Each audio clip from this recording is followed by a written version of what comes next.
It's hard to drive past every day.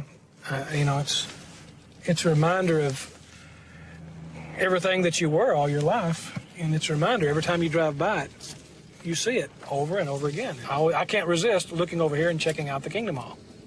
And since I was involved in the building of it, and how it's looking and everything else, I can't help but look, you know.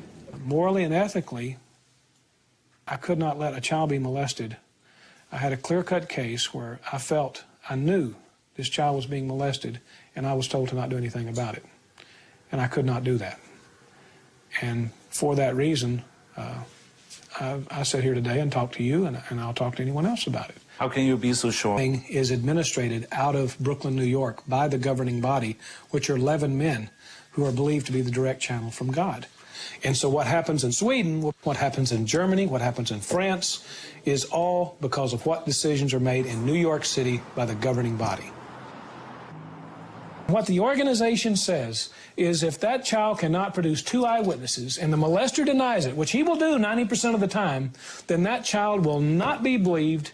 It will have to remain silent in the congregation, and that child literally self-destructs. And when that child self-destructs into anger, improper behaviors, you know what the church then does to the child?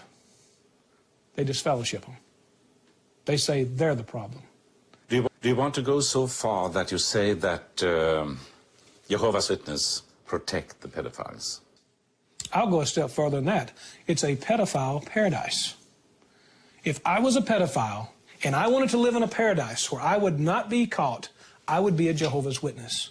Because I can go within the congregation, I can molest child after child after child, and all I have to say is, I didn't do it. And all those children will be called liars, and I will be protected by the entire congregation. In 1999, 2 girls went to court to testify against their father who raped them from the times of 4 to age 11. When the man was convicted and sent to prison for 56 years, at his sentencing hearing, 27 Jehovah's Witnesses showed up as character witnesses for the molester. Contacted by people who had access to inside information in the organization. And these people came from 3 different sources and all told me the same thing. The last 2 gave me the specific 23,720 in a database held in the Home Office. Now, we have questioned the Watchtower about this, and they admit they retain a database of their child molesters. The only point of contention is the amount, and they say it's not meaningful to tell what the amount is. So you mean that even... I've heard the suggestion that our policies may not be adequate to cover the problem of child molestation, but that's not the case at all.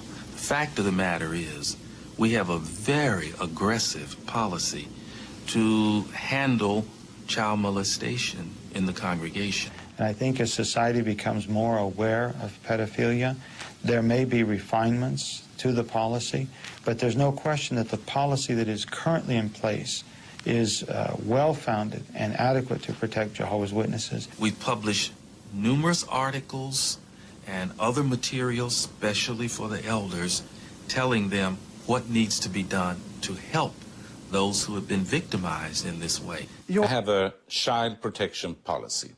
They have a very aggressive policy. It's just a total, complete lie.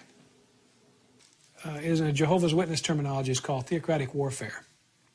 And that's described in their literature as you do not give the truth to whom it is not entitled.